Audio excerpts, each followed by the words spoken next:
I had thought that like having a loving relationship just wasn't on the table for me. I didn't think I was built for it. Like I thought I was broken or something. Yeah, I felt the same way. And like knowing that you can make your own model, or that there is a model if it fits right out there, like that's so huge. Welcome to Normalizing Non-Monogamy, the podcast where we interview incredible people from across the entire spectrum of non-monogamy to hear their fascinating stories.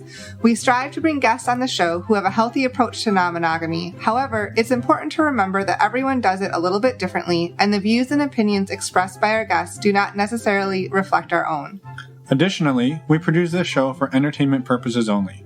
Please be aware that we aren't doctors or therapists. Consult a medical professional for anything regarding your health that you might learn about on the show. Enjoy! Welcome to episode 152. We're Finn and Emma, and today we have an interview with Emily and Matt. They are amazing and have both been exploring their sexuality in various ways, and also tell maybe a few cautious tales of what not to do.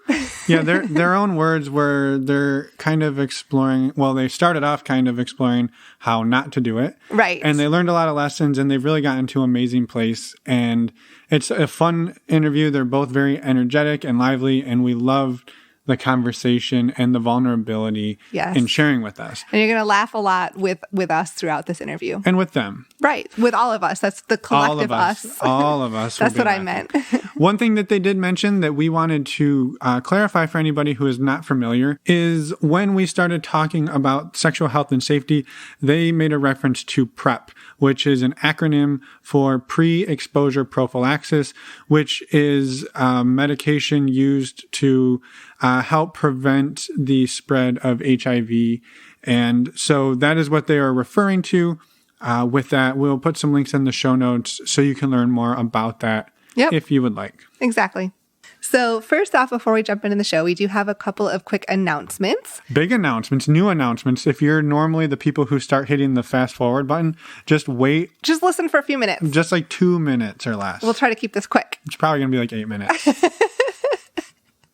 So the first one is that Finn and I have been loving the community around our show, and it's meaning the meet and greets and the Patreon. Right, the Patreon, exactly. Yeah. Like both the meet and greets and Patreon have been amazing, and we want to continue to grow both of those. And so we're going to focus more on that. And in doing that, we've decided to step back from our partnership with Alt Playground. So we are not officially sponsored by them any longer. However, that doesn't mean that there's any bad blood there. We still stand by everything we said for the last 6 months. Exactly. They're a great place to meet open-minded people. It's a diverse community, and you can still try it out for $3.99 for 3 days. So yeah, we're not railing against them. There's no negative feelings there. We've just decided to kind of shift our focus back to what it was, 6-7 months ago, and really working on the community aspect of this. Because honestly, we've been loving it, and we're going to talk a little bit about it here, but we're going to dive into it deeper in the outro. So all of you fast forwarders don't have to fast forward as much. We're looking out for you. Exactly. So speaking of the community, our meet and greets have been amazing, and they've been growing each month. So the next virtual meet and greet is going to be on November 13th. These are open to everyone. Friday the 13th. And these are open to everyone. They're $10. And we'll talk more about what exactly a virtual meet and greet is in the outro. Additionally, we mentioned a minute ago our Patreon community, which is now over 120 people. Well, Woohoo! It's 120 members. Some of them are couples. Some of them are thruples. Yes. Some of them are quadruples. So it's a really awesome and diverse community.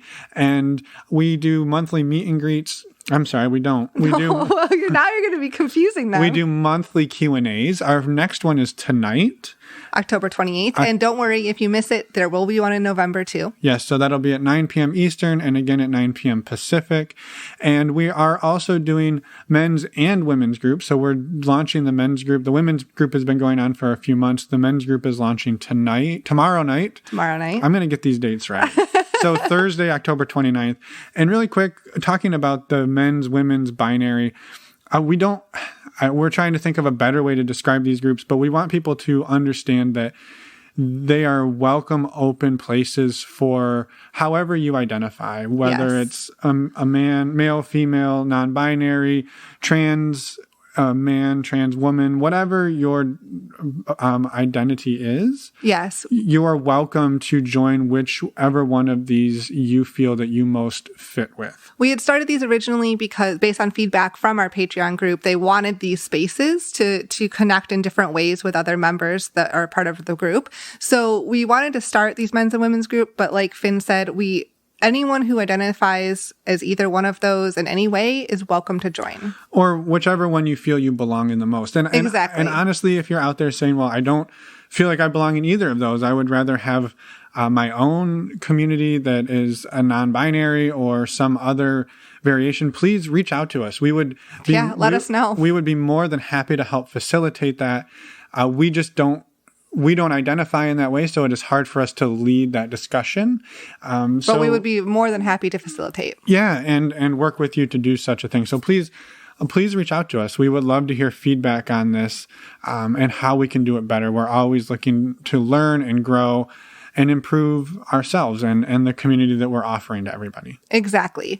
And just to follow up real quick, like Finn said, the first men's group call is going to be tomorrow. That's October 29th, as well as the next women's group call is going to be on November 11th. And if you are not at a computer, if you're not, we're at a place where you can write this down, go to our website later, normalizingnonmonogamy.com. You can click on the Patreon tab and you can see all those dates. And while you're over on our website, please reach out to us. Say hello. We love hearing from everybody. We will write you back. And if you send us a voicemail, we will voicemail you back. Exactly. So we will. We love getting feedback and just email from people. We love hearing how you're doing out there in the world. Let us know how you're hanging in there. And let us know how we're doing. How are we hanging in there? Yes. If you have any feedback, we'd love to hear it. And if you want to come on the show, we'd love to have it. That as well. So with that, we rambled for longer than 2 minutes. Yeah, but less than 8. So let's go talk to Matt and Emily and Matt. Let's go. And let's go. Welcome, Emily and Matt, to the show. We're excited, as always, to have new people reach out to us and come on the show. And I think a great place to start would have each to be... Whoa. What are we going to have them do? Would have... I can't even speak. Now I'm laughing. Now you're laughing too hard. Please introduce yourselves. That's where I'm going for. That's where I'm going. And now I'm just going to stop talking. I'm Matt. I live in the Pacific Northwest area, and I do music and audio stuff for work, and have been a big fan of this podcast. And I'm excited to contribute my story. Or our story. Yeah, well, we appreciate you reaching out. How about you, Emily? I'm Emily. I also live in the same area. I'm a barista and a dog walker / sitter. And yeah, I guess I'm passionate about this lifestyle and happy to be talking about it. And happy that podcasts like this exist. Yeah. Awesome. Super exciting. And thank you to both of you for reaching out. We're always excited to get more voices out there. And when you reached out, and we're not going to give away all of the gooey details, but your story has a little bit of a different flow to it or maybe a little bit of a spin that we were excited to get out there. So, maybe do you want to take us back in time to how did you two meet and how long ago did you meet? I don't even know the story you told them. I haven't. This is all new to them too. Okay. Yeah. He gave us lots of teasers, just like I did, so we don't know much either. Yeah, we met. I was managing a coffee shop. I actually lived in Germany for a while, and when I came back, I kind of tried to find a bunch of side jobs to augment the music stuff, and one of them was, running a coffee shop, and that's where we met. Because I worked there. Yeah. And it was pretty electric from the start. We just kind of knew. And it was pretty much inevitable. Yeah. Yeah. It was just... How long ago was that? I feel like it was like November, I guess almost 2 years ago. Yeah. That we met. Yeah. It's wild. And had either of you explored or been curious about non-monogamy leading up to the two of you meeting? Yeah. So like I had I basically sort of just avoided relationships in general, or not like, I don't know, like I was afraid of commitment, I guess is like how I'd put it, or that's how I put it. But I think really I just wanted non-monogamy, but I didn't really like know that was possible. So I kind of just thought something was wrong with me, I feel like. So I just kind of like, avoided calling someone my boyfriend and just sort of like avoided a committed situation. And then I even remember like on one of our like early dates, I was like, I don't do monogamy. And I think I like officially tried it with like the boyfriend before him, but that was just like, it was just like a bad fit. So that just didn't work in general. But that was my first time kind of like trying an actual relationship with that component. But this is only the second time I've tried it and like the first successful attempt. Yeah. Right. Well, and so like you said, you kind of did it in the sense that you just didn't ever really call anybody your boyfriend, but you never put the words and the definitions in place. Not that you have to be officially non-monogamous, but. And I also like, I mean, when I was with those people, like, I also like didn't really sleep with anyone else because it was like, it was kind of serial monogamy, just like without calling it that. Right. Like, I was just like afraid to like call it monogamy because that was scary. And I like didn't want to say like, this is the person I'll be with like indefinitely, like the only person I'm going to have sex with, you know? But like, I would say it was like basically serial monogamy. I just didn't call it that. Right. Right. Yeah. Yeah, that makes sense. And how about on your end, Matt? Yeah, I had a past relationship where I had read that book, Sex at Dawn, and that kind of blew my mind open about like, oh, a lot of this makes sense, especially with like sort of a long history of also serial monogamy and ending it non-ethically. So I cheated a lot. But I had long-term relationships, and then I would, instead of doing the more noble thing of like ending it when it was over, I would usually cheat and then move on to the next thing. And I don't think I'm alone in that behavior. But I just thought there was something wrong with me. And then I met a girl who she slept with someone right after we started dating. And I was like, that's okay. Like, we can make this work. And we tried. But we didn't have any, besides a few like Dan Savage articles and that one book, I didn't really have much to go on. And, yeah, it almost sounds like you were kind of like reaching out and like doing this in the dark almost. Exactly. And I ended up hurting her quite a bit and it was kind of tumultuous. And so I said, okay, that's not for me. So I'm going to do the monogamy thing again. And then I failed at it again. And then was like, okay, this has got to be different. And when she told me that thing where I don't do monogamy, I'm like, cool, we have a good conversation to like a good baseline to be like, cool, what does that mean for you? Or what does that mean for us? And yeah, which is fascinating, right? Because you both said like that's what you wanted, but you had never put it into practice. Like, well, I guess you technically were practicing non-monogamy by cheating on people, but you had never put it into the ethical part of that and the how are we going to do this in a way. But you're both like, this is what we want. Now we get to build it from the ground up. Mm-hmm. Exactly. And so we took about a year or so. Yeah. We had monogamy contracts. It was her idea. We did month-to-month contracts because, like, we knew we wanted to be non-monogamous, but we didn't, like, know what that means, right? Because it's like with monogamy, like, you already know what the rules are, but, like, with non-monogamy, like, you don't. So you just have to, like, build it from the ground up, like you said. So we just did month-by-month monogamy contracts until we kind of, like, figured it out. And then it was like, I think it was like our 12th contract. We like added someone on. Yeah. So like every month you'd sit down and write the contract of like, this is what it's going to look like for the next month. And then we'll reevaluate. So like for now, it's going to be the two of us and we'll see when we're ready to add more than that. Yeah. I mean, we didn't really write it. We'd say, would you like to renew monogamy? And we're just like, we kind of be like, so it'd be like the first of the month and we'd be like, so it was kind of cute. I forget about it almost. Would you like to renew the contract? Yeah, we were just like, do you want to renew the contract? And we're like, yeah. But we're both, well, this has been a big journey for me because I wouldn't have identified as bisexual before this relationship. But I definitely had attraction to men, but it was confusing for me because I'm not attracted to men in the same way I'm into women. So like, I don't want to go on a date with the guy necessarily. I don't want to hold hands. I don't want to watch a movie, but I have sexual attraction to men. And I'd sort of buried that and had some sort of non-ethical experiences in that world. And then I had shut it down completely. And after all these strings of after all these strings of failed monogamy experiences, I said, especially with her, with how electric it was, I'm like, okay, I'm going to do this right this time. And so I just told her, I'm like, I'm into men this way. And I was sweating and terrified. And, you took like an hour to tell me. And her response was like, hot. So it obviously didn't bother you too much, Emily. No, I've actually like always like, I just have always thought that was really hot ever since like middle school. I don't know. I went through a phase where I like only read like homoerotic novels in middle school. I don't know. That's just like my thing. So like, I don't want to like fetishize it because I feel like that's kind of disrespectful, but I don't know. I'm just like interested in it and find it hot. So. And you identify as bisexual. Yeah. I mean, I'm also bisexual. In a similar way, right? Yeah, like, kind of. Like a hetero-romantic bisexual is the term I leared. Yeah. Emily, have you known you are bisexual for a while then, or is that something new as well?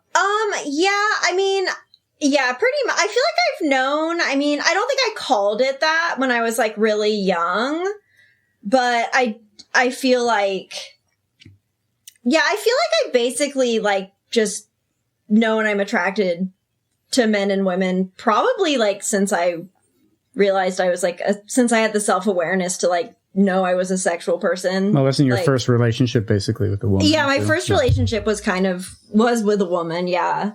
Yeah. So yeah, I was still confused at that point because it was like 8th grade or something, but you know. Yeah, we're not supposed to have everything figured out in 8th grade. Yeah. But I'm going to say, yeah, I mean, I've known that. And no, I've known I'm attracted to women. I think I might have been a little bit hesitant to say bisexual. I don't know. I feel like that I guess I never talked about it, I guess, really that much. I don't know. Yeah, there's not much of a community. Like, part of why multiple reasons why I want to do the podcast, but like, there's the non-monogamous component, but there's the sexual, just like owning your own sexuality component, which that's why I choose to identify as bi, like openly. Like, I've put the flag on my porch. She bought me a sticker for my truck. It's like, I want people to know, because especially for men, it's sort of stigmatized or it's considered taboo or gross or whatever. And that's part of why I probably buried it for years too. And also because my attraction isn't like, it's different. You know, it's like I could go my whole life and live a normal life without presenting as bi. Right. But had you explored it in any way up until this point? Yeah, really non-ethically. Like, I went to adult bookstores and had random encounters. Yeah. And I gotcha. And I would do it with shame. And then I'd like say, I'm never going to do that again. And then, but it never quite went away. You know, that was sort of was it. Right. You know, because I was, so the pattern was kind of, you were in a relationship with a woman and you would cheat on her with a man. I'd usually cheat on her with a woman, but then no, but when I have how cavalier that was really good. No, in my little downtime, I'd be like, I'm going to go get this like this bisexual urge out of my way and get it out of get it out of my system, you know, before the next one, you know, that way it's never going to happen again. And then like the mindset of like, oh, if I do this one time or this one more time, then I'll never have that urge again. It'll get rid of it. And that's just not the case. Yeah. So after a couple of those cycles, I was like, okay, this is here to stay. I should face this.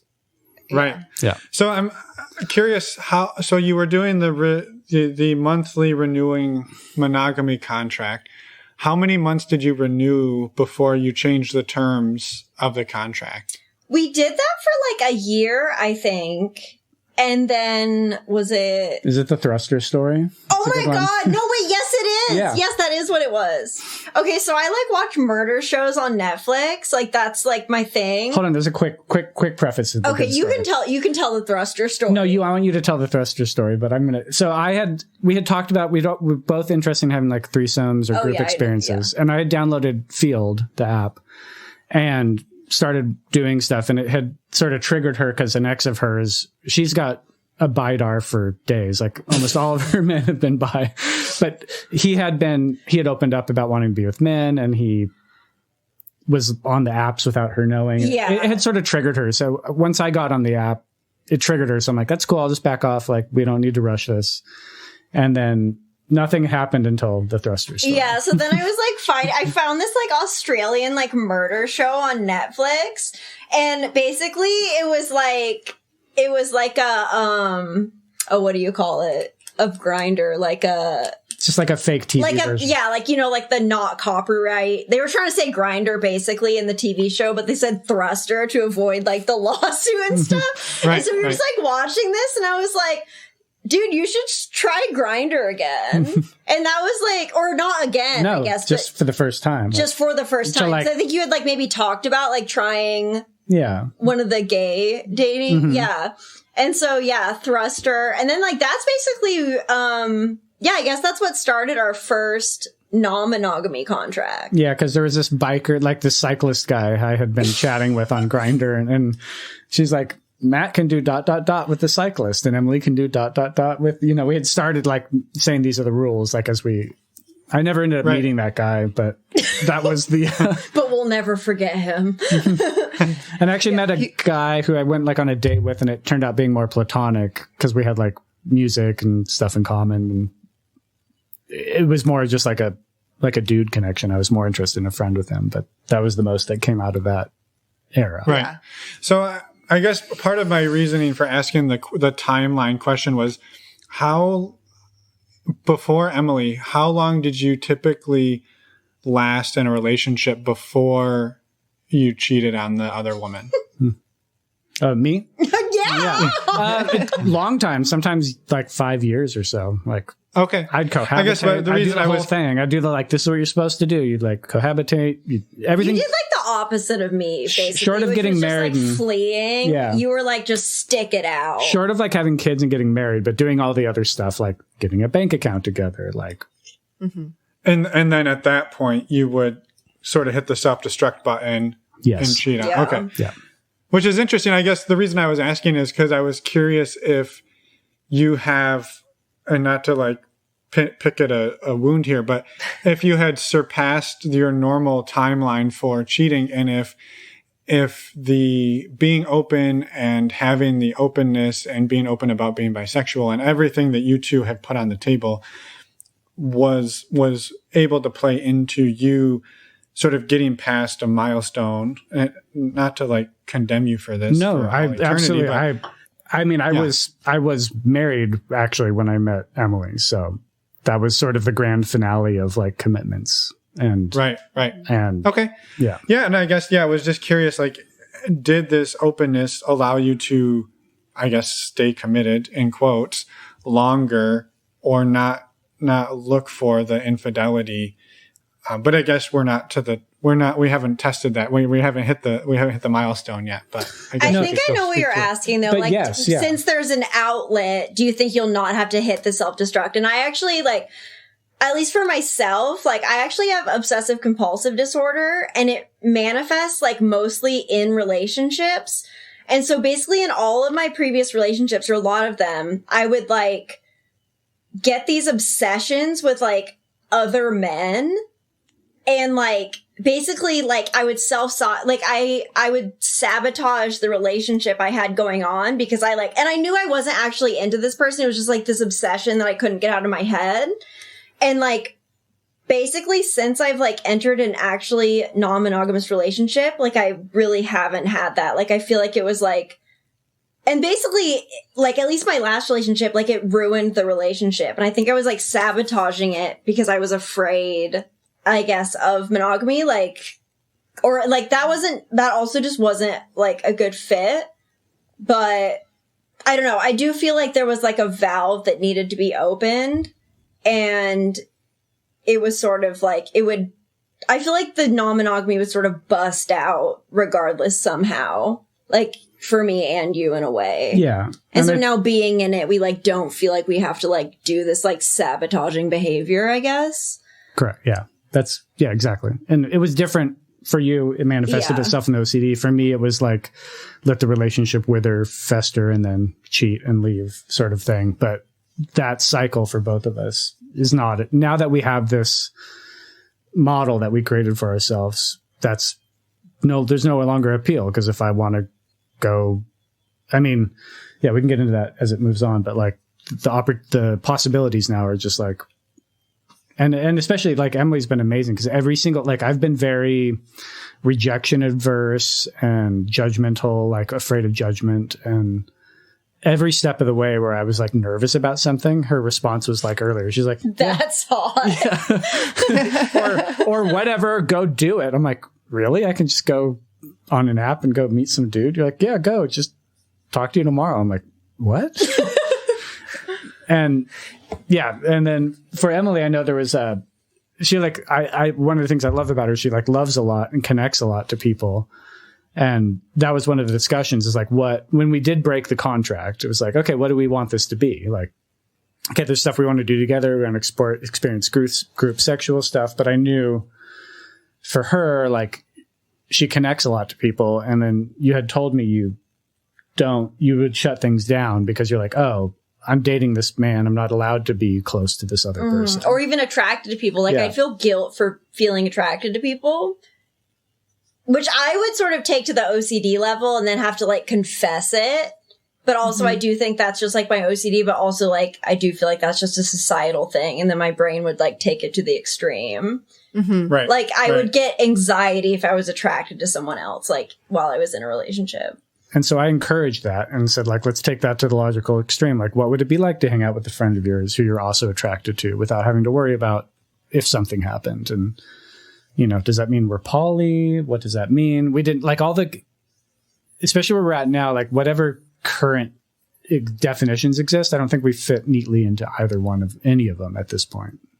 Like, right. Yeah. Well, and I guess maybe that leads into the question of what does it look like today? And then maybe taking us back to, like, we talked a little bit about the grinder thruster, but like, how has it evolved and how long has the evolution? Like, when did the thruster opening happen? It's just pre-COVID, essentially. Like, yeah, I guess probably right before about a year ago. So maybe January or something like that. I want to say January.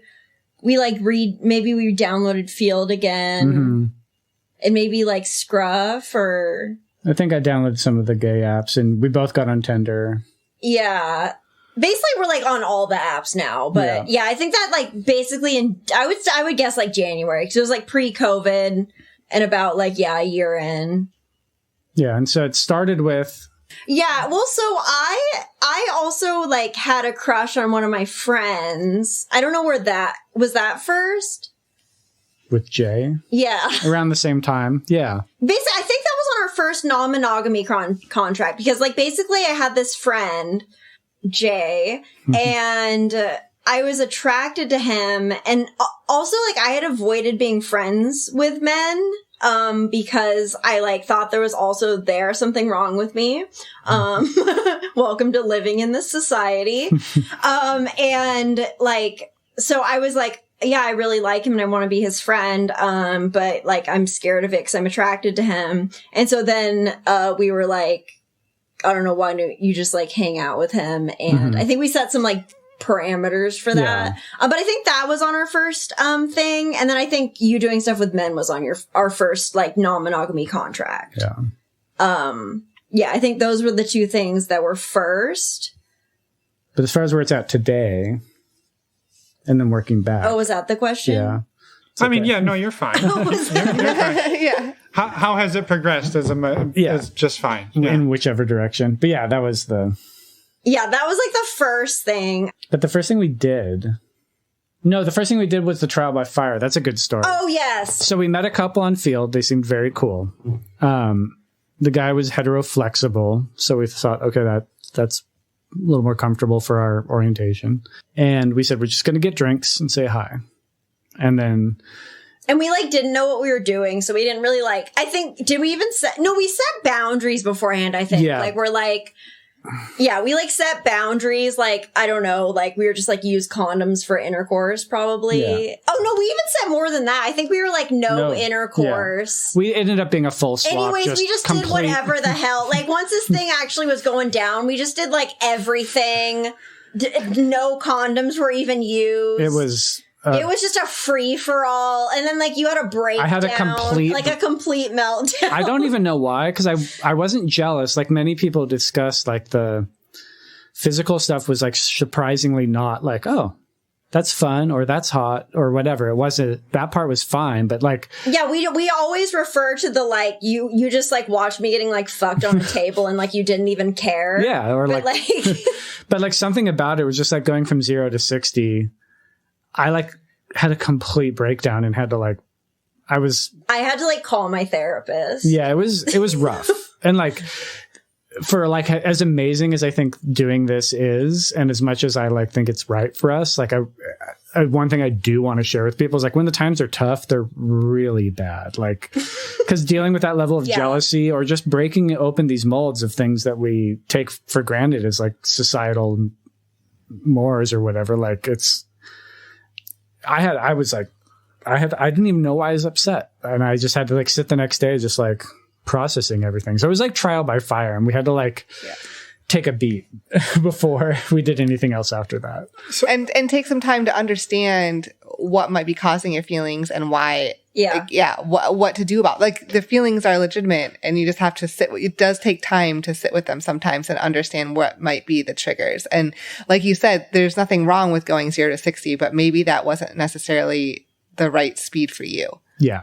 I mean, and since we had no idea what we were like doing, because we hadn't like done it yet, and like I said, like when you're like non-monogamous, like there's no rules there, so you just make them yourself. So we didn't like know what we were doing, so we didn't know what to ask each other and stuff beforehand or anything like that, you know? So it just kind of like, which I can't remember which one of your guests, but they had like their fears, desires, and boundaries conversation.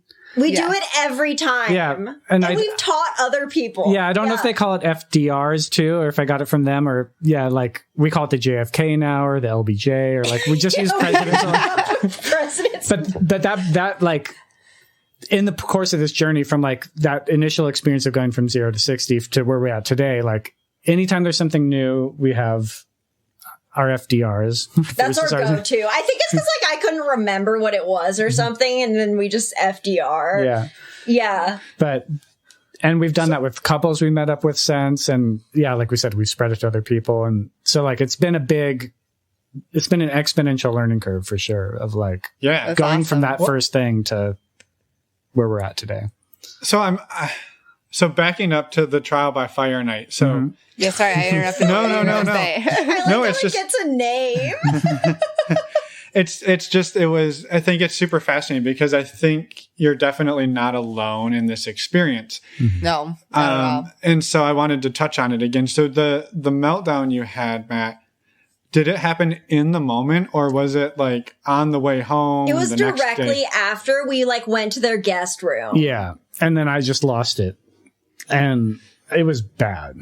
And you were like, where's my shoe? And I'm like, I don't know where your shoe is. And you're like, but I need my shoe. And then I like dragged you outside.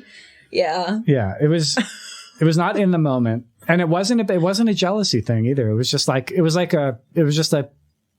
the Matrix blue pill, red pill thing or something. Like reality just shifted on me, and I just like I wasn't prepared to handle it. Well, and I guess maybe it sounds like you laid out rules and then you just said, fuck all the rules, and you just did whatever. I think alcohol said fuck all the rules. Yeah, we were also like so like nervous, and I had like a breakdown beforehand for some reason. No, we had a fight before because you had hung out with Jay, actually.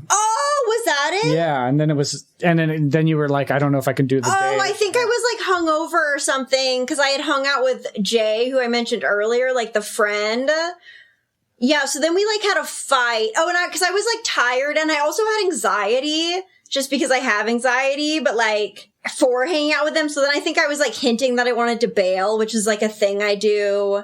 And then you were upset. Then we had a fight. And then we like, showed up and just and then we like showed up and just like pounded. Like I was drinking like what were the old fashions or something. I had like 7 and like it was just we were just like Cope Town. Yeah. You know? And then just like then we just got there and like he just like grabbed me and put me on a table like And we still checked in with each other though. Like I was like, "Is this okay?" Yeah, and we were okay in the moment. Like we were okay in the moment. We were not mad at each other at all about that. It was just, again, like just yeah.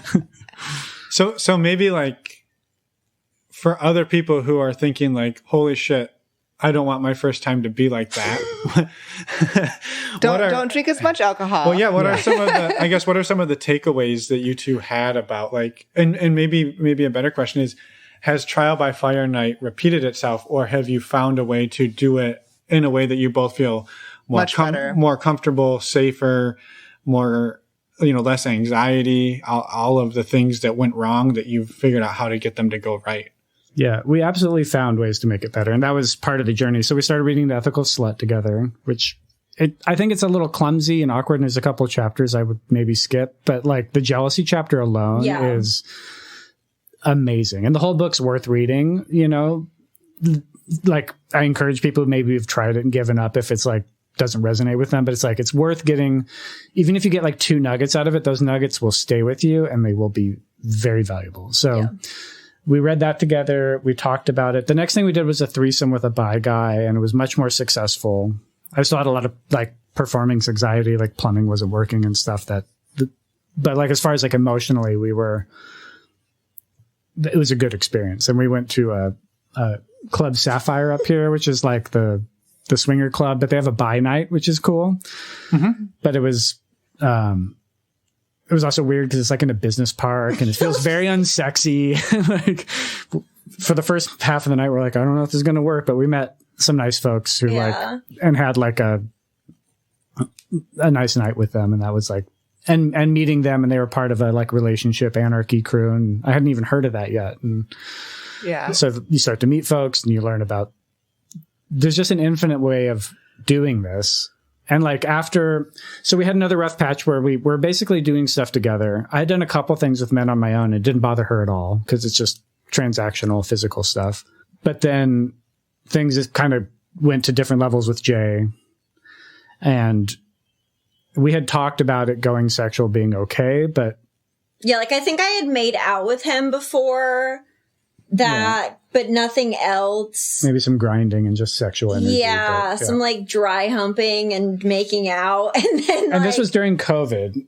We're living together. Was this still during COVID? This is during COVID. Oh my God, I just can't believe how long COVID has been. But yeah, I guess like, so then, but then like, I think, basically I thought, I like texted him and was like, is everything still on the table? That was basically it was just like, is everything on the table still? Because we had like talked about it theoretically during COVID. And he's just like, yeah, sure. I'm just at work, like whatever. Yeah. So this was over text, which I recommend not doing. And so then I like did, like I had intercourse with him and like everything. And then like he was shocked that happened. It was basically like miscommunication because it was like over like text and like I should have checked in more. So that was another trial by fire, like where I had done something on my own. It was the first time either of us had really done anything. Well, I mean, I'd done stuff with guys, but it was sort of known that was a not threatening. That's like issue. a not jealousy but threatening. Like with the opposite sex, there's different levels of. Yeah. So to like avoid trial by fire, I really like the like express your fears, desire boundaries thing. Yeah. Like I think that's great. And I think like we always like start with the person who's going to do the thing, like going on the date or whatever. And like, I don't know, that's really helped us because I think that probably if we had done, and we do it in person. Yeah. Or not on the phone. I mean, if it's like something we're more comfortable with, like maybe him going to see like a guy or whatever, we can do it on the phone, but we do it in person. And we follow up too. We learned that too. Yes. So. That was another thing we learned. Yeah. Go ahead. So we have our FDRs in place thanks to this podcast. And but then we also learned like she had met Jay again and done stuff. And I knew it was going to happen probably. And I wasn't upset that night, but I also had like a 3-day recording session the next weekend, which means I'm just like busy like 12 hours a day. And I can't really, you can barely even text because I'm just like engaged with the people the whole time. And not having that follow-up the next day just was rough for both of us because it was like, this is a vulnerable thing for us to not be able to just be, hey, you okay? You okay? So now we have our...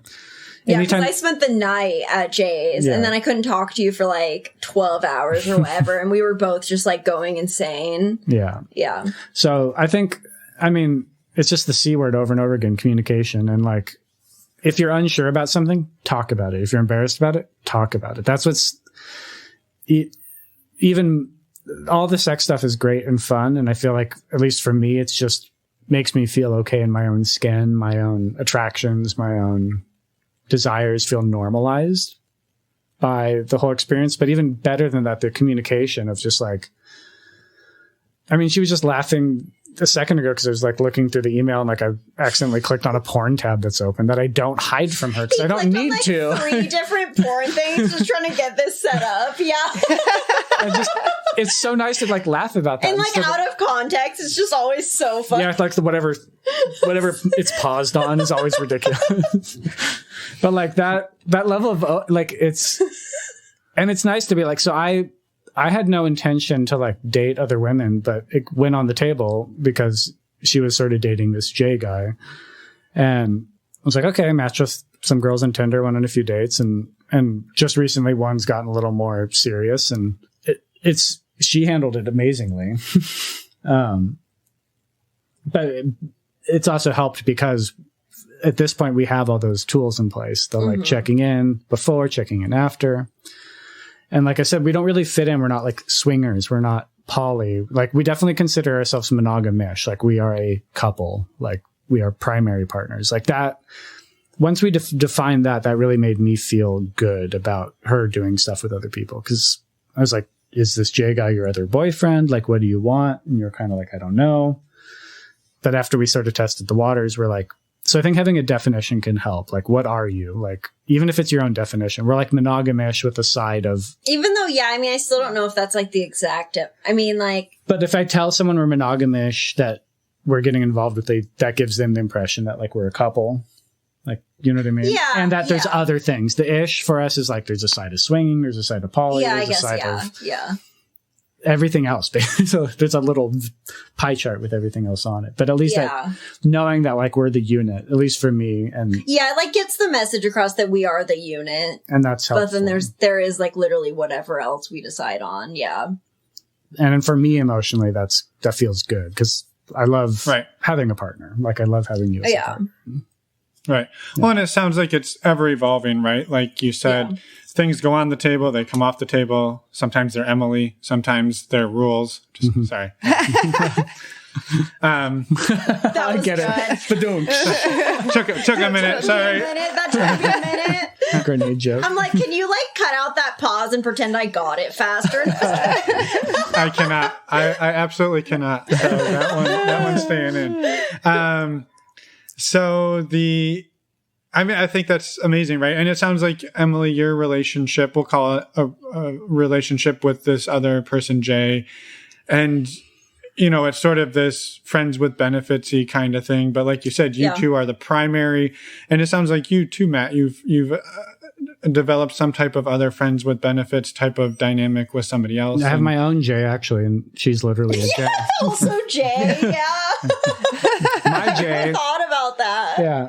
And one thing I like about this model is like, I put myself on Tinder not even knowing if I wanted to date.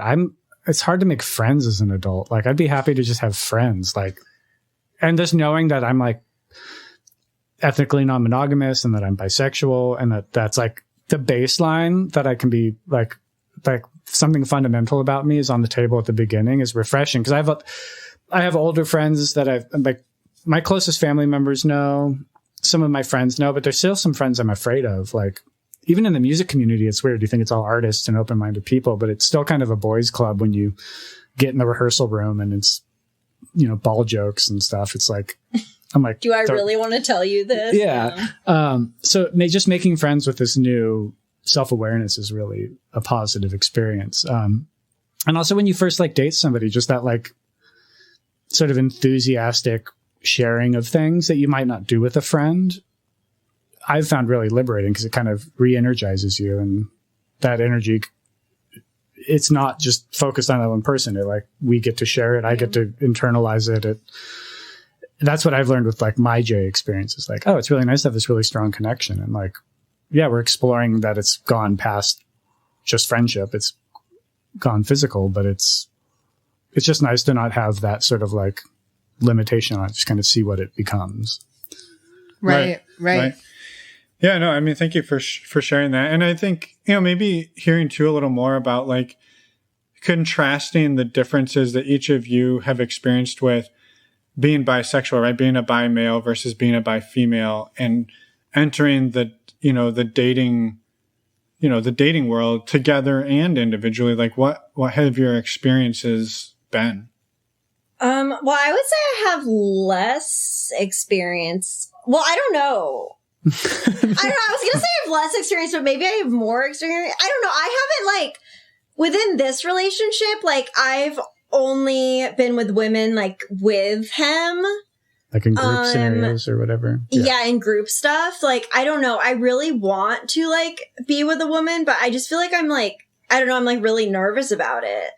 Because I think I haven't actually dated women. Like, when I was, like, sort of really young, like, just, like, very post-pubescent, you know, with that first girl I was talking about, like, we didn't, like, call it dating. Like, I didn't actually, like, know. I was, like, still discovering my sexuality to begin with, you know what I mean? So it's like, I don't feel like I've ever actually, I don't know. I've had, like, some things with women, I guess I'd say, like, at parties or something, like, but I have not, like, had sex with a woman. I don't know. It's, like, hard to explain, but no, basically, I feel like, I don't know. I hate the word, like, experimented, but, like, basically I was experimenting because I was, like, so young, you know?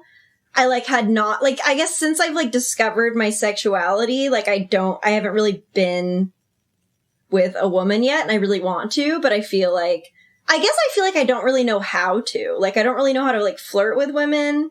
And I also am, like, very afraid of coming off as, like, predatory, because it's, like, once I'm friends with a woman, it's, like, how do I, like, hit on you without being, like, a Trojan horse? You know what I mean? Like, yeah, I don't know. I do know what you mean, because we have a lot in common other than the fact that I'm not a woman. Yeah, like, I'm still, like, exploring that, and I don't know how to, like, read women's signals very well. I just feel like I don't know how to navigate that world yet, and, like, I'm excited to do it, but, like, I don't know. Like, yeah, I'm just intimidated, I guess. Yeah. Well, and it's something that you can, you know, it sounds like you've pushed yourself to experience new things, and this is another thing that you can get to. Like, you don't, it also is part of you. You don't have to rush it. Yeah. Thank you for saying that, because it's another thing. If going back to, like, what would you recommend for folks is patience, because I'm definitely, you know, I'm a little older than Emily, and I feel like I came to this self-discovery late. So I feel like there's this lost time component, but, like, there's time. There's time. Because if you rush things, it's not going to turn out well. Like, I think that might have actually been, like, not to call you out, but, like, for the 100%. trial by I take 100% fire, responsibility. because I kind of wanted to, like, cancel, and you were like, we gotta do it. Yeah. And then, like, yeah. That's why. Because you were just like, now's my time. Yeah. Like, I've never done any of this. Like, we gotta do this. And then we just, like, went crazy. Yeah. So 100%. Like, Also, you're not alone on that one either. I think that's a very, very common thread. Like, our couple, and who knows what's truly going on in each of their heads, but you come to this realization, like, we're going to try this together. And maybe, you know, one or both of them are thinking, like, this isn't real. Okay, if we're really going to do this, like, we better do it, because this could all evaporate tomorrow, right? Because I don't really believe this is happening. So we've just got to go through it. And the problem is, when you do that, you can ultimately create the situation where it's never going to happen again, because it was a bad experience. Whereas, we got very lucky. Whereas if you pump the brakes and you take your time, there will be another experience. And so forcing it through is often you're playing the short game versus the long game, and it's not easy to do. I mean, even today, I still have to remind myself of that. You know, like, I've been super stressed because of COVID and stuff, and I keep getting cold sores, like, every 45 minutes. And I'm just like, when am I going to get to go do something? Or, like, even just for us to do stuff. But it's just like, there's time. Like, that's just compounding the stress. Like, it's, there's plenty of time. Like, and there's the well-vetted folks, and, like, we have a couple now that we've seen a few times. And, like, it was very funny. We actually connected with them on field and then ran into them in person before we, like, sort of randomly at a park, and it was super weird. But they had a fun thing to say, let's make a sexy video, and they gave us, like, 3 prompts, like a thing, or what were the prompts? Like a body It was part. like a place, a body part, and a something. And 30 seconds and make a little video, like a sexy video. And yeah. And so we did that with them. Yeah. But we definitely took our time with them. That's turning into like a nice, just great friendship too. But there's that fun element that's added onto it. And Yeah. Yeah. You mentioned a minute ago that you are open to your family and most friends. In general, are both of you pretty open with people? Have you experienced any pushback? Both my mom and dad are dead, so this would be a totally different conversation if they were alive. But like my cousin and like, I didn't tell my aunt and uncle directly because I don't need to, but my cousin's basically like my brother. He's like my closest family. And we went down to have a little holiday with them this summer. And we were just kind of in the thick of this. It was like beginning of phase 2. So like we'd kind of gotten started then stopped. But like, I was like, okay, this is my identity now. And I told them and they're like, no, cool. Yeah, he was just very curious, I think. Yeah, or like it's funny too because he was like, I was like, oh yeah, I'm bi, I'm this kind of bi, whatever that means if it matters to you, and we're open and he's kind of he's like, oh, I'm into butt stuff too. And I was like, well, you don't have to be into butt stuff to be bi, but you also can be totally straight to be into butt stuff. But it was just it was fun because it opened up a conversation that was like we would never have had otherwise. And it was... Yeah, he was just like very curious about it. And I remember like one time you were like inside or something and his cousin and I were outside and he's just like, so this open relationship, like he just had questions about it. Yeah. And he's a big nudist too. Like every time we hang out with him, like hot springs, nude beaches, like him and his wife, that's what they do. And so they're pretty open-minded, but they're married and they're monogamous. And, but they weren't judgy and it was fun. It was like no big deal. And that's, I know I'm really lucky in that regard. Yeah, no, that's amazing. Yeah. How about on your end, Emily? I think for me, I think also why I said like I didn't define it as being bisexual, I think just has to do with the fact that, and this might also be because it probably is because I'm like from Olympia, Washington too. Like I have to say that, like I didn't really think it was like that unusual or like quote unquote strange to be into women, like such a liberal town. Yeah, it's just a really liberal city and everything. So I can't say the same if I grew up somewhere else or whatnot. But I think like I almost like also like I do have to mention that I think also like being a bisexual woman, like I don't want to say it's like accepted because I think a lot it's just like fetishized, you know, which is not the same thing as being accepted, you know. Yes. Well, and then oftentimes in the swinging world, it's encouraged or almost expected or frowned upon if you're not, right? It's, well, the women have to be bi. But then the men can't do anything. Exactly. Yeah. So I think for those reasons, like I think I never really even thought to really like, I don't know. I think it just like wasn't really like a thing. I don't know. I'd say like, I don't know. I mean, I am also just like a pretty open person, I'd say, about like sexuality. I can't say like, I mean, I definitely still have like my shame and stuff like from society and everything, but I'd say I do just like talk about things, but it never really occurred to me to like really quote unquote like come out to anyone. Cause I think it didn't seem like a big thing to me, I guess, for those sort of reasons. Yeah, that makes sense. Yeah. So I had two thoughts that I don't want to lose. Go. Go. Oh, just you're saying about the difference in our experiences.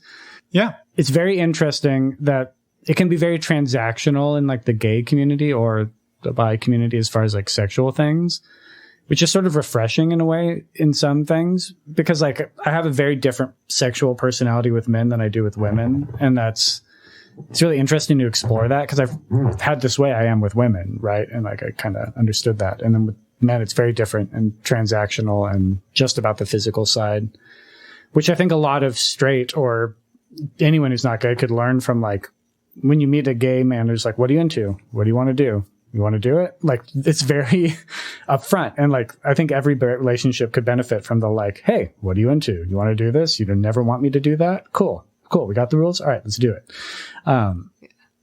so it's been really enlightening to see this whole other culture that I'm peripherally part of, I guess. I'm not a gay man, but I'm bi and stuff. So, and that it's weird that it isn't emotional for me. Like, I guess if I had a crush on a guy one day, I wouldn't turn it down, but it's just never happened, and I don't see it happening. So there's a different element of like that's sort of refreshing. But then the flip side is that, the stigma against it, like you talked about, is weird, because it's like, bi women are fetishized, bi men are like, ugh, or you're not really bi, you're just gay and you haven't figured it out yet. And you have that thing where you're not part of either group. You're like not straight, or you're not gay, or people want to tell you just like you're gay, but you don't want to admit it, or like stuff like that. Exactly. Yeah. And we live in such a sex negative culture, which is part of why, again, I love your podcast for like normalizing this stuff. But there's a lot of people who are bi and then they have to defend. They're like, oh, but I'm monogamous, or I'm not slutty. It's like, we're pretty slutty. And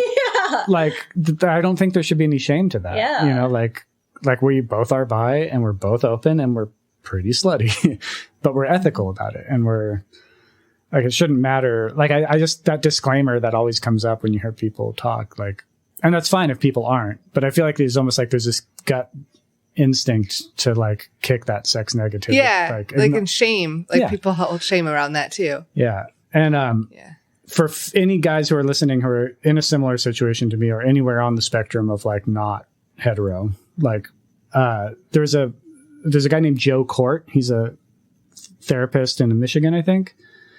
He's got a podcast and he's got some great articles on like male sexual identity, but he has a poorly titled book called "Is My Husband Gay, Bisexual, or Straight?" And it's written for women who like find gay porn on their men's computer or something and are like, oh shit, what's this about? But it basically describes that like, hey, men can be straight and also attracted to men for multiple reasons, whether it's whatever, just they're into the porn, it's easier, some trauma, or maybe they're bi, or maybe they're gay. I read this book like cover to cover in like one day. And the best thing I got out of it was like, it doesn't matter why. Like, I was trying to find an answer. Like, was I abused? Like, what's this weird sexual identity? And it's like, no, just you're into what you're into. It doesn't matter. It's cool. And so it doesn't matter. Yeah. And that was really, as far as my journey with my bisexuality, that was a big breakthrough. Yeah. Oh, thank you for bringing that up and sharing. Yeah. And I think just to maybe like emphasize that difference is it's just so crazy and honestly kind of shitty that like for Emily, her experience, if you two, like, let's say it was swinging or just even dating individually, like her options are really no different than if she was straight. It would be get on a dating app or get on one of the many swinging websites, and you'll find any number of, probably a majority of women are open about being bi. And on your side, Matt, you literally have to go and I want to say infiltrate and like the gay community to find men who are willing to, have interactions with you, have sex with you, or explore with you, because it's not prevalent enough or accepted enough in anywhere else. I think it's more prevalent than we think it is. I think it it's is, not accepted. but I don't think it's accepted, right? Like your option is like, well, I can't do it on any of the traditional, quote unquote, traditional swinging websites or dating websites. So I need to go to the all gay community and seek out experiences there. And I think, and even bi guys there are sort of a fetish too, because it's almost like a conquest for them too. It's like there's this whole level of, even on all the sides, like not exclusively, but I've encountered that in that world. Yeah. Have you been conquered? Just out of curiosity. Well, what's interesting is I heard on Tristan Tamarino's podcast, I can't remember his name, but he was pretty open bi guy, writes an advice column, and he was talking about how when he was on Tinder and he said he was bi, it was like tumbleweeds. But if he took it off his profile, it was just like zing, zing, zing. And I've had bi on my Tinder profile, and I've had dates with women, and plenty of matches. So I feel like it's probably because where we live in the Northwest, it's pretty open. But I'd be curious, I've thought about this as an experiment. Like, what if I took bi off my profile, or what if I took poly off my profile? Yeah, like, if you just put like straight like, monogamous man, like would my phone just be buzzing off the hook? Be swimming in it, man. But yeah, like it's a real thing. Yeah.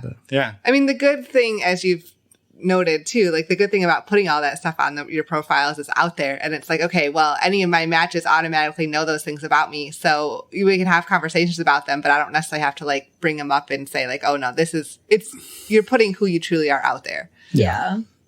And I think that's, at least this journey of like sexual exploration it's been so eye-opening for me that like I'm at a point too with my career with music where I'm like, maybe I want to do something else with the second bit of my life here. And like I've considered going back to school for maybe doing therapy with a focus on like sexuality and sex positivity and stuff. Because it's funny, like we watch TV shows, going back to your murder shows and stuff. It's like pretty much the plot of any thriller or any like anything is like null and void if they were like in an open relationship. Like so-and-so killed this woman because she cheated on him with this guy. And it's like, if they just had this like open conversation about attraction to other people, they could have either ended their relationship or opened it. Yeah. Like instead of having to murder. Yeah. We make like being with someone else so bad that we think it's like acceptable basically to murder them. I mean, we have the term crimes of passion, you know, it's like it's, and that's like, people get it. Like, it's like, it's fine. It's totally murder her if she slept with someone else. Yeah. I think the only difference between porn and a murder show are consent and open relationship.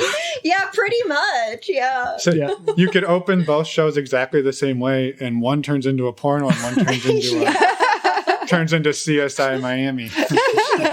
That would be funny, actually, to do a porn that had the production quality of like CSI Miami, but turn it into a porn and then vice versa. Yeah. That's a good idea. That'd be hilarious. That is the second half of your career. Yeah. Right. One thing I wanted to quickly circle back on is, you know, we like to talk about sexual health and safety and how you both keep yourselves safe, both physically and sexually throughout these experiences. And so I wanted to see if you could talk a little bit about that, how you've approached that. And before you jump in and answer, I want to compound on that we have to add an addendum to this question now, which is COVID. How are you keeping yourself healthy and safe and everyone around you with the looming COVID? Because you've brought it up a few times. Well, I mean, we've had some missteps, which we mentioned earlier. With like in general. Yeah, like sexual health stuff. But yeah, basically we just like didn't use condoms for the first like 2 rounds of this or something. But now we do. Yeah, like I don't know. It was just like, and it was the alcohol and honestly, the nerves. I don't condone this, but like we definitely alcohol nerves just like. But now so for that part, any penetrative sex with any partners that aren't each other is condoms. Because I'm having sex with men and we're together. We're both on PrEP. Yeah. Okay. As a preventative measure. And we both get tested, I think, every 3 months for everything.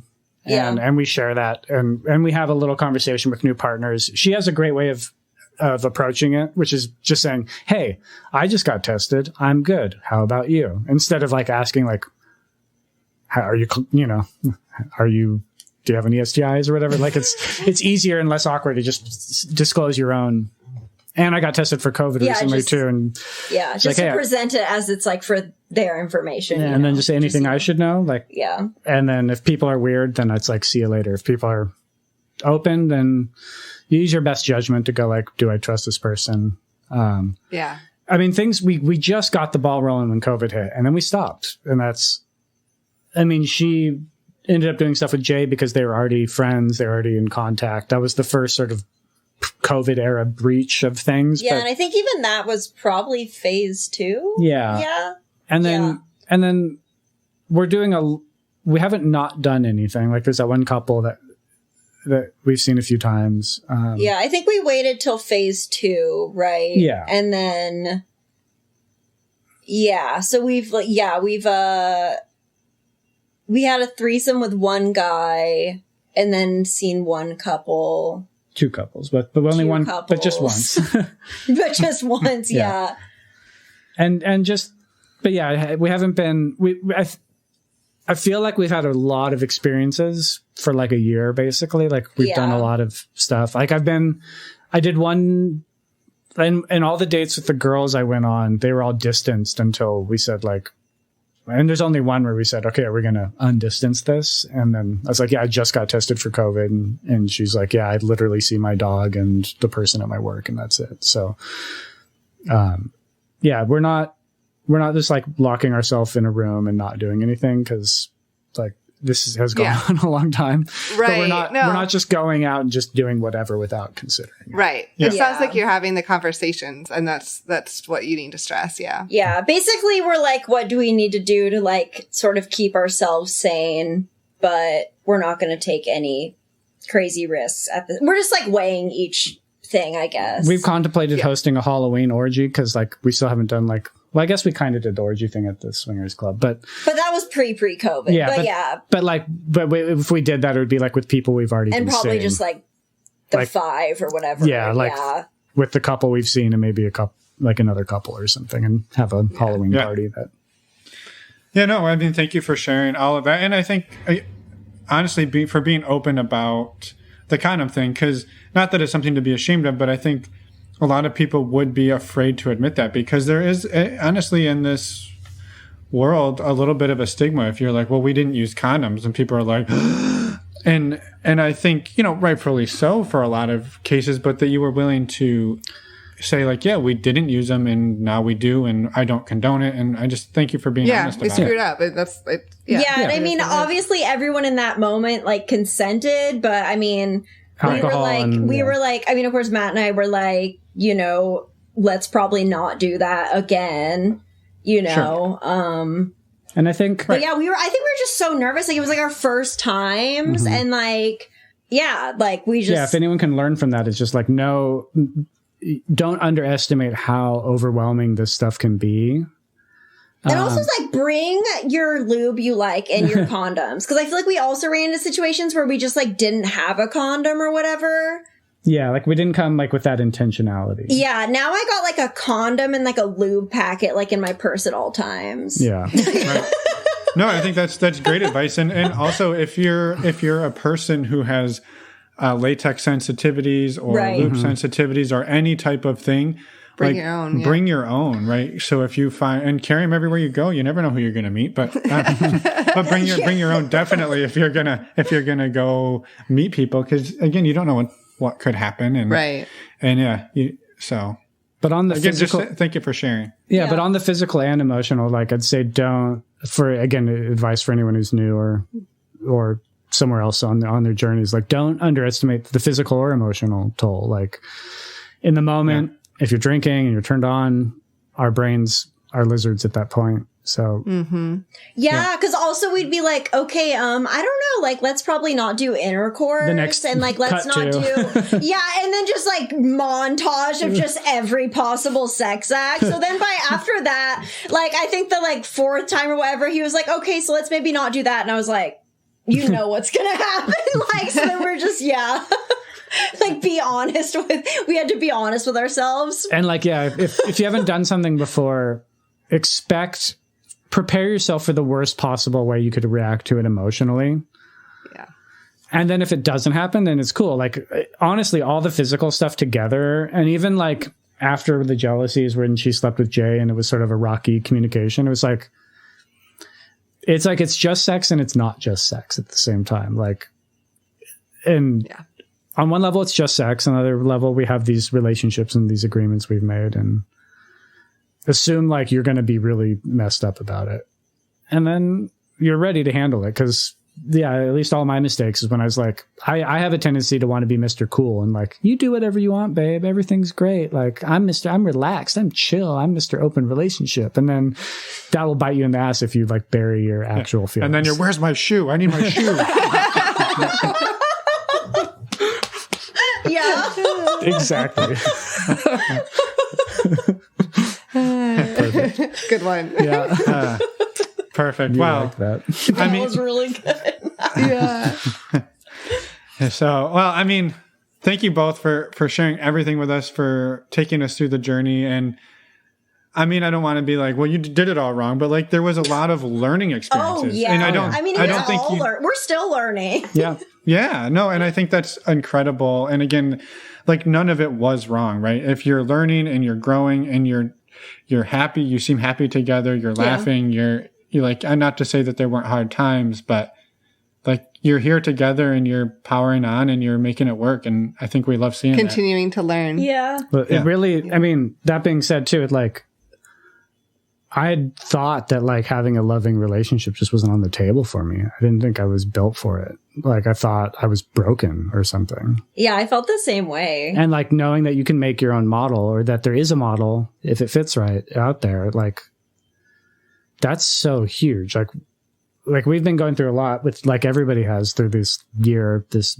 dumpster fire of a year. But like if I didn't have her, like this would be, you know, and like, and our connection and our communication is on a base level so strong, but with defining our own relationship, it's put it up to a level that I couldn't even imagine. Like the things, it's funny because it's like the things that you're supposed to feel in these like cheesy movies or whatever, I finally literally actually feel with her, you know? Yeah. But it doesn't fit the like, you know, rom-com narrative at all. But it's the same, like, I got a partner in this, like we got this, like this non-monogamy thing has made me feel that like 100% without like having that little nagging doubt in the back of my head that had always been there before. Like, is this right? And should I be doing this? Like, I don't know. That girl's kind of hot over there. I don't know. like it's. Yeah. No. Awesome. Well, thank you for sharing. Is there and for kind of wrapping it up there. I mean, that's a really great way, like you said. And I was going to ask this question earlier of like, what differences have you seen in this relationship that non-monogamy is open conversation versus your previous relationships where it wasn't? And I think you just really answered it. Yeah, pretty much. Because it's also like, it seemed like before I had the shift to where because I did actually, when I was reading The Ethical Slut, I like had this moment where I actually felt like monogamy, I don't know, I just like, I went through my life thinking that was the norm, and then I had the shift where it was like, oh no, that's just a choice that people make. Mm-hmm. If you have that monogamy mindset, like I think you think like your partner sleeping with someone else is going to be like the worst thing ever for whatever reason, you know? And then it's like, oh, well, if you can go do that and like we're still fine, it's like, then what is there to like, I guess, tear us apart, you know, or whatever? Like it makes you feel strong. Yeah. Yeah. So I guess I haven't felt that before because there's been like that threat of like jealousy always looming over. But then when you unpack like jealousy and like what actually, like that chapter in The Ethical Slut, like where it's like, it actually just is trying to tell you something about something you feel, like, oh, is it just like you feel feelings of inadequacy it's a sign. or it's such and such? Yeah. Like it's just an alarm bell like your brain's giving you. And then once you kind of like can unlearn that, it's like, well, and listen to those alarms instead of running from them. Yeah. And just like, what is jealousy trying to tell me? You know? Right. Yeah. No, well, amazing. Yeah. Well, thank you so much for sharing all of that. And I guess just before we let you go, is there any last things that either one of you want to say? You're like, this is my moment. No, I feel like we got it. I feel like we got it all in. Yeah. Yeah. Yeah, you can think about it. It's all good, but yeah. I think it's been amazing. And thank you for sharing it all. And no, you've shared an amazing story. So, for sure. Yeah, with that, I mean, we can let you and us get along with our evenings. This is a late one for us because we don't normally talk to people on the West Coast. So oh, yeah. What time is it for you? Oh, no, you're on the West Coast too. Okay, so it's the same time for you. Yeah. It's exactly the same as for you. Yeah, no, I usually like wind down for bed at like 7. So no, I feel you. You're up late for us. Well, thank you for staying up with us. We appreciate it. Yeah. No, this is great. I never would. I'm like, this was like his idea to do this. And I was like, oh my God, that sounds terrifying. But I was like, why not? And yeah, I'm very glad I did.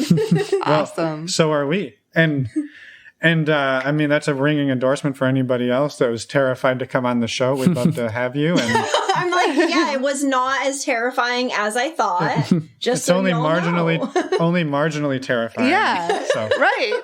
That's what we promised. Marginally terrifying. That should be your slogan. Yeah. Yeah. Well, come share your story. It's marginally terrifying. Awesome. Well, with that, we will let you go to bed. We're going to go to bed, and we will we'll be in touch. So thank you again. Thank you so much. Take care. And we're back. Yeah, we are. Wow. I thought you were going to keep talking. No, I thought you were going to keep talking. We should really learn how to do this. Thank you so much, Emily and Matt, for reaching out to us, wanting to share your story, and coming on and being vulnerable with us. I know it's not always easy, and we appreciate it. And for being fun and lighthearted. Yeah, and for sharing some of the bloopers. And sorry, I didn't edit out that part where I told the really hilarious joke. And it took everybody a beat to get it. I left it in because I can, because that's the power of editing. Right, exactly. It's our show, I guess. We can leave anything in. So thank you for allowing me to do that.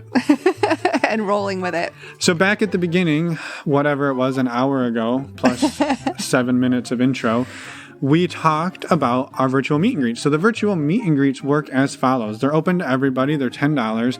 Go to our website, click on the Meet and Greet tab, and you will see all of the information of how they work and where to sign up. But basically, we bring everybody together in a giant Zoom call, and then we use the breakout room feature to ask questions and then break you up into smaller groups of 2, 3, 4, and you get to talk about a topic or just talk amongst yourselves and meet people. We've gotten some really great feedback on these, that people have started really great friendships all over the country. They've been staying in contact.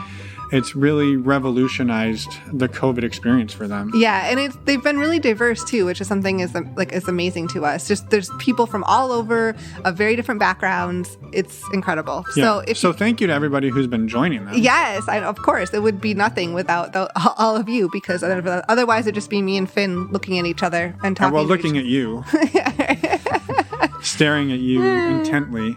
So our next virtual meet and greet is November 13th. That's Friday the 13th. It's going to be from 10 p.m. Eastern to midnight. Now, we know that's a little late, but we wanted to give enough time for our West Coasters to get off work. So 10 p.m. Put their kids to sleep. Yeah, 10 p.m. Friday the 13th. Yes. And we also talked quite a bit about Patreon in the beginning, but we're not going to rehash it too much, but it is a community of now 120 plus amazing individuals, and it's just fantastic. We have an ongoing MeWe chat room where people can support each other. We do the monthly Q&As. We do the men's and women's group, and we're always looking to add new things and find ways to build the community stronger. And honestly, just a huge, gigantic thank you to all our patrons. Yeah, like the part of our decision to shift back our focus on the community has been how much we've been loving the Patreon community that everybody has been creating. And yeah, so thank you for supporting the show and supporting the work and supporting the community. And just to say the dates one more time, our next Q&A. You messed it up this time. Is tonight, October 28th. And if you happen to miss it, don't worry. We'll come back and we'll have one in November. We also have our men's group call coming up tomorrow, October 29th. Again, there'll be another one if you miss that. And the women's group call, November 11th. So those are the dates. You can go to our website, normalizingnonmonogamy.com, and click on the Patreon tab to see all of the information there. And don't forget to send us emails telling us you love us. And you can also go on the podcast tab and see photos and show notes for each episode that we have. You can indeed. And next week we have another interview, believe it or not. We do, with Scarlett. Yes. Another wild, fun, crazy. She's amazing. She is. And definitely living her best life right now. Yes. So come back next week and enjoy your rest of your Wednesday. Bye, everyone. Thanks for listening.